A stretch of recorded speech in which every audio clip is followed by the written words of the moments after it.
I think we can all agree that in general, education and knowledge of self for your children begins at home, whether you homeschool or not. But oftentimes, people of African descent have struggled to find the necessary resources to do so. I'm hoping that this video will help point us in the right direction if you decide to take on that challenge of teaching your children African history.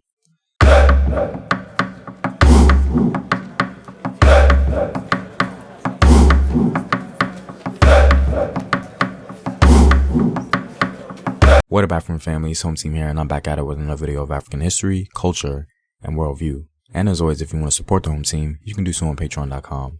Also, go to Afrographics.com to gain more resources for African history. There you can find illustrative articles summarizing African history. All links to Patreon, Afrographics, and Home Team merchandise are in the description box below. This video is intended to be more of a guide for the community and not an absolute formula for instruction. You guys may have some good ideas to share about what we should be teaching our children, and I want us to share so that we all may benefit. I have a toddler myself, and so I recently started thinking about ways in which I would teach him African history. So hopefully, as I provide some guidance, you guys will help guide me as well. I've written an article that will incorporate all this information, so be sure to check that out if you're interested. So let's get into it. I would want my children to have a foundation in African history by first understanding basic geography. Get them familiar with the concept of a continent. Let them know that the continent of Africa is a huge landmass with many different groups of people who speak different languages and have different cultures and religions. Even though many of us may be Pan-Africanists, it's pivotal that the children understand that the continent of Africa was far from a Pan-African state. Be sure that they understand that Pan-Africanism, or the concept of unity because of skin color or physical features, certainly did not exist back then. It's important to help them understand that, because if they don't, African history may become very confusing to them, especially when you begin discussing interruptions of African history, like the Atlantic slave trade and colonialism. You need to spend as much time as you need on this topic before moving on to anything else, in my personal opinion. After they understand this, then you could pick different ethnic groups from the African continent and just highlight general things about them. This helps to reinforce what they previously learned. After that, we can begin discussing where the majority of their ancestors came from, which is West and Central Africa. Your focus initially should be in West and Central Africa, but of course you can diversify that if you'd like. Another pivotal juncture in our journey to teaching them about their ancestors is to let them know that they do not come from just one ethnic group, but that they descend from various African ethnic groups from West and Central Africa. The reason this is important is because we have a tendency to advance this narrative that we come from a singular tribe or ethnic group, and that we cannot possibly know where we come from because we can't pinpoint said tribe. This is a fallacy that has been within our community for far too long, and teaching our history from a proper perspective helps to dispel that defeatist attitude. We in the diaspora are an amalgamation of multiple African ethnic groups from all over West and Central Africa. I personally cherish that fact because, in my opinion, that gives us a direct connection with so many different parts of Africa. In many ways, we exemplify the greatness of Africa. Focusing on West and Central Africa, they definitely should be made aware, at least in title or name, of the classical empires from that region. The classical empires of West Africa are Wagadu, Mali, and Songhai, and the classical empires of Central Africa can be said to be Kanem-Borno and Congo. Of course, there are many more kingdoms and empires in those regions, but it's okay to just focus on these and grow from there if you'd like. Now, in general, they should learn the difference between a kingdom and an empire. An African kingdom is usually defined by one ethnic group or tribe ruling a relatively small region within the continent. Everyone in this kingdom speaks the same language for the most part and shares the same culture and religion. Even though African kingdoms may consist of multiple ethnic groups, these other ethnic groups are usually closely related. And an African empire is usually defined by one ethnic group who rules over multiple unrelated ethnic groups. An African empire tends to dominate a relatively big region within the continent, and everyone in this empire speaks multiple languages and has a different culture and sometimes even a different religion. Now there are exceptions to this rule, and some African states are in the gray area as to whether they should be considered a kingdom or an empire, but this is a general guideline that applies to most African states that existed.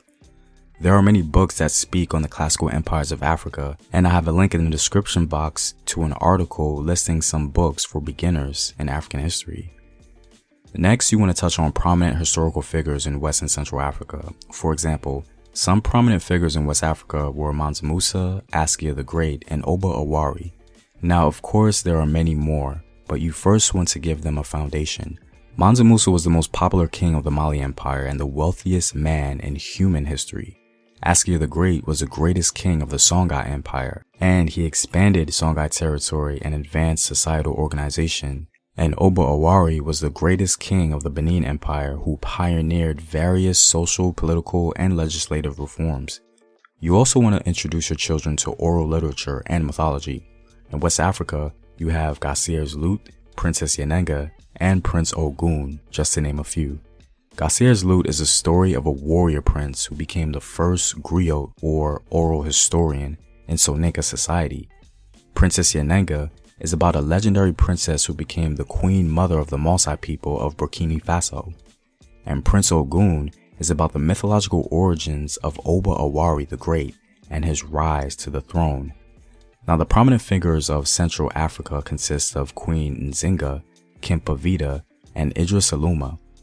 Queen Nzinga was the Mbundu queen that halted the dominance of the Portuguese in her region with social and political acumen. Kimpavita was the young Isi Congo girl who started a powerful religious movement in the Congo Empire, which brought people together after brutal civil unrest. Idris Aluma was the most powerful king of the Kanem-Borno Empire, and under his reign, Kanem-Borno saw its golden age. Concerning Central African oral literature and mythology, there exist many legends, but let's just focus on a few like the legends of Kalala, Tishabinda, and Nsonga Lianja. Kalala was a Baluba prince who was the most popular warrior. He founded much of the Baluba culture and is the first sacred king. Tishabinda was also a Baluba prince and brother of Kalala who helped in the foundation of Luba civilization. And Nsonga Lianja was the hero of the Mungo people who lived south of the Great Bend of the Congo River. It's also important to touch on African art for your children. There are all kinds of great art across the continent, but what your children must know as a foundation is the art of the Yoruba and Edo peoples. The beautiful Benin bronze sculptures, according to oral history, was started by a caster named Igwega from Ele-Ife in Yoruba country. It was then that the legendary Benin sculptures became world-renowned. The sculptures were created in iron, ivory, and bronze. The most well-known are of the Obas and the sculpted heads of the Iyoba or Queen Mothers. In my personal opinion, the art from this region is the best in West Africa, and their discovery had profound impact on the world in general. And last but not least, your children need to know how to honor their ancestors. I believe we do that by remembering who they were and what they passed down to us. They passed down a tremendous African legacy that we certainly can be proud of. Our children need to know that we had agency. They need to know that our ancestors built their own civilizations and created their own ideas and mastered their environment. We have to ensure that our children will not outsource their self-esteem.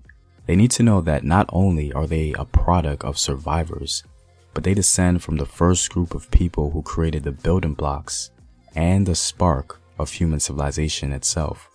The potential for greatness comes from within themselves, and that is their ancestral inheritance.